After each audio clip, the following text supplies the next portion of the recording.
Okay, so that was Loco by Cold Chamber. Did anyone recognize the special guest Milkman, or Ice Cream Man, I should say? I did. I didn't even know he was in the video. Like, I learned this. I had to look it up. Like, Gizmo told me about it while we were watching it, and I was like, he didn't tell me who it was, but I somehow guessed it. Like, I don't know how. And I'm like, wait a minute. Yeah. I was like, nah, I'm going to let you guess. I'm going to look up anyway. Okay, it's, oh shit, is it? And I'll just tell you at home now if you ain't guessed already. It's Ozzy Osbourne. I'm still not sure if it is Ozzy Osbourne, but apparently it is.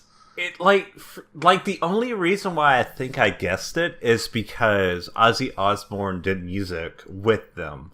They did, they did some really bad cover. Like, I forget what the cover was, but it was.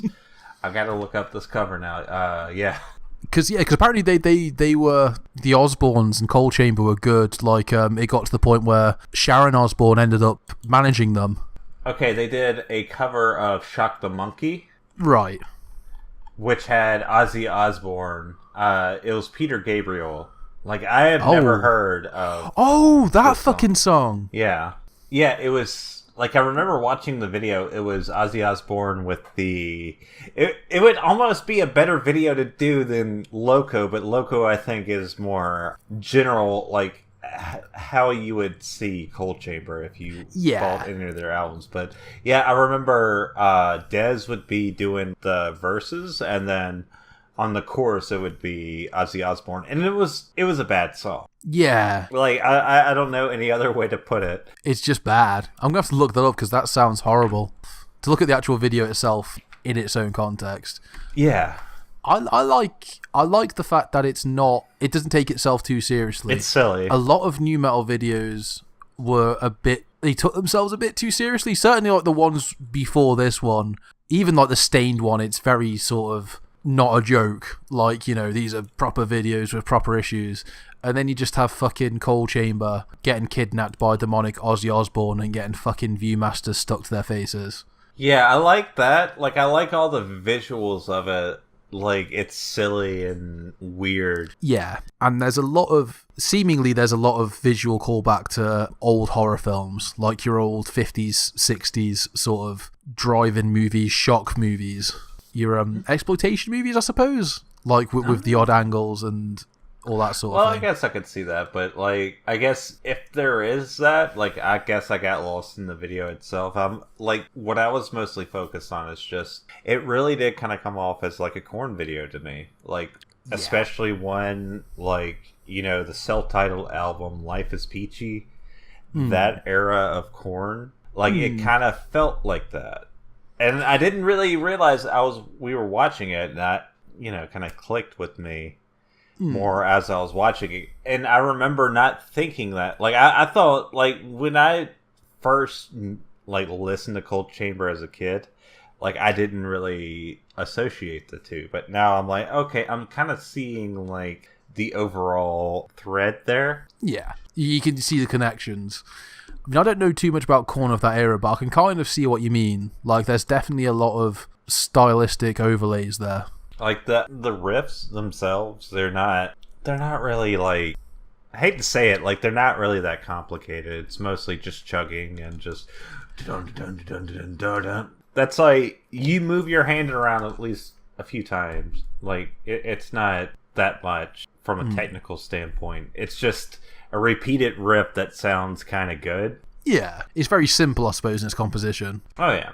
And the video, the video is very straight ahead, like, to like compare with that, the video, the very knows what it wants. It's got a very simple thing, like it's half performance video, half like wacky story video, and it just gets ahead and does it without much fanfare. Like, it has its performance bit, it has its bit with Ozzy Osbourne, like, and it just gets it done. Really, just so surprised that actually, like, this is literally when we were recording this is the first time I ever knew that was Ozzy, which is like, because that's what I don't want to get too distracted by the Ozzy thing, but I'm still, I mean, it makes, because we were talking about it, and it makes sense if this video was released in 97, and I think the Osbournes, the TV show, was like, I don't know, like early 2000s? It was about early 2000s, yeah, and they had a record label and everything. And maybe I'm used to Ozzy Osbourne, like, looking really haggard, like, after he was in Black Sabbath, But I suppose the timelines line up, and he's got makeup on as well the whole time, so...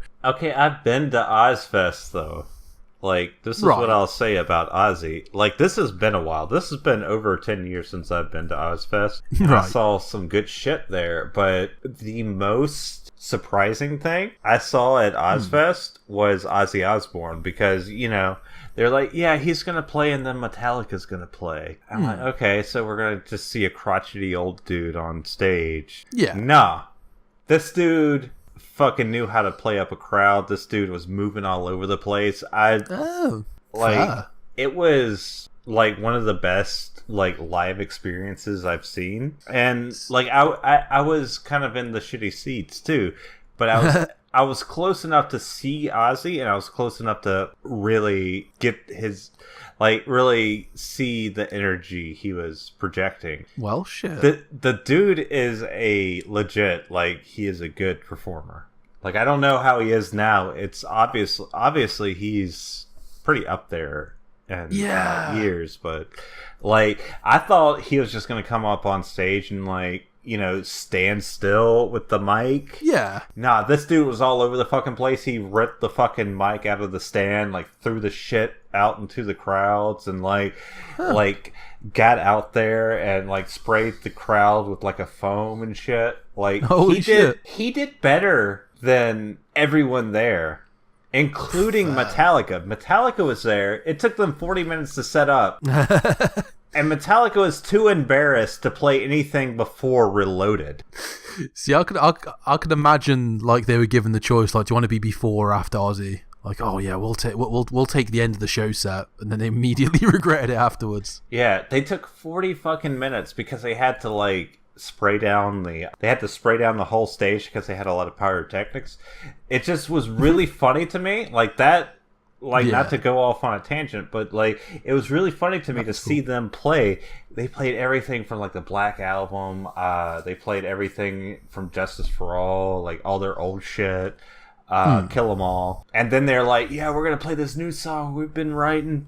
Yeah, what was it? Death Magnetic? It's from our new album, Death Magnetic. Yeah. Everyone started walking out. Like, every single person. And I'm like...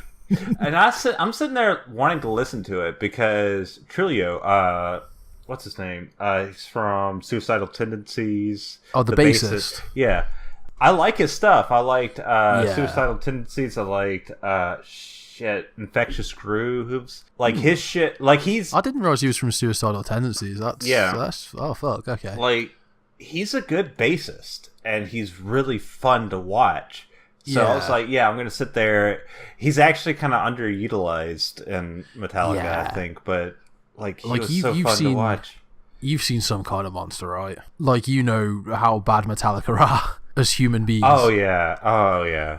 We're going to have to really do like a Metallica episode on this. I was thinking, because this is going to sound like sacrilege. Please, people at home, don't be too angry with me. But my first introduction to Metallica was Saint Anger. Ooh, and I didn't know that. Saint Anger, and then I followed that up because I didn't mind Saint Anger. I suppose, the perfect age for it. I didn't know previous Metallica, and me and my friends who are into new metal would like put on fucking Saint Anger and Shoot Me Again, and like this is the good shit. Even though like all the songs were like twice as long as they needed to be, and then I just remember tick tock tick tock.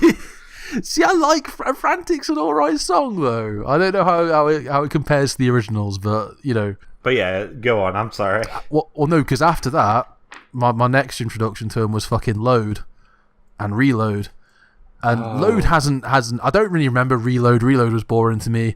I did quite like Load at the time though. Like I remember Reload. I don't remember Load. Like, but my first introduction to them was Black Album. So yeah, that's like the good era, right? When they were like not that's shit. Like that's the very end. Like okay. Like the Black Album came out and it was like, you know, I think it was post shit. I'm misremembering everything. Their old. Do you mean like Cliff Burton? Yeah, the old like. I only know that because I just read up on him. Yeah, yeah, because the next guy was Jason Newsted, who was okay. They did some good shit with him, but See, if we ever do, because now you've said that, I want to do an episode on Metallica, but like the music videos from like the era that the fans don't like. There's at least one good video from Load that's fucking ridiculous. Is it on where they're on like the plateaus and shit? Oh, I don't know about... Oh, there's a song from fucking... They did for a Mission Impossible film where they're on the mountain. We're back that at Tom Mission Cruise Impossible. Yeah, like Mission Impossible, for better or worse, actually, it turns out had like a big influence on me musically. Who'd have thought? But yeah, there's some good songs. Some good videos, I should say. Not so much great songs, but good videos from Metallica's Lost Years that we could do. But that may be another episode. Yeah. Like, I like how we're supposed to talk about Loco, but we're talking about Metallica. I mean, I'll be honest. Yeah. Like, Loco's... Like, it's a good song. It's a nice video. But honestly, it's mostly there. here because, as weird as it is, and as interesting as it is in its weirdness, there's not really much to say about it. Like, we've already covered all the main bits. Like, it's an interesting... As a performance video, there's lots of nice use of pull focus shots. Like, it's just kind of... It's just a thing. Really, it is. It's an interesting thing, but there's not really much to say that we haven't already. It's got Ozzy Osbourne in there, who looks way younger than you expect him to. Yeah, I think that's the makeup, though. Like that. It has is. To be like because he's wearing a whiteout. Yes, he's white. Like he's his face is whited up, and he probably has a very bright light on him too. That's the other thing. They probably like had a big old fucking studio light on him, and that can take years off apparently. If used correctly. And then he did a lot of cocaine. He was very much animated. I'm sorry for that joke. How dare you speak the truth so flippantly? Because that probably is what happened. That probably isn't too far. If you're listening, Mr. Osborne, I'm sorry. We only say this in jest. We would never say anything libelous. But no, it's. I think we've gone over Cold Chamber. It's interesting. It's definitely very representative of a certain, because again it's very different from Stained was sort of the very serious grungy side. Mushroom Head was sort of more representative of the darker side.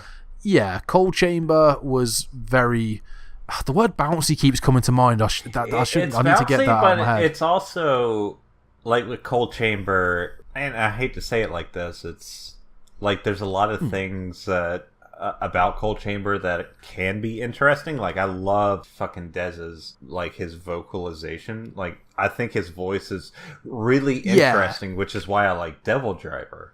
Yeah, because it's gone on to... It was a good genesis of later projects that, from what you've said, are certainly more interesting. So it's good that Cold Chamber existed. But it's just, like, I think Loco, or I think Cold Chamber in and of itself as a band, is just kind of like... It was almost like a precursor. Like the band needed to do this to move on to other things. At least Dez. I don't know what the other band is doing. I hope they're doing good. I hope so too. I think again, like all the bands we've had, they have one area of the genre. I shouldn't say subgenre because they're not that different. But you know, Loco is very much its own thing, separate to the others, and separate to all three of these, and probably like the most commercial band.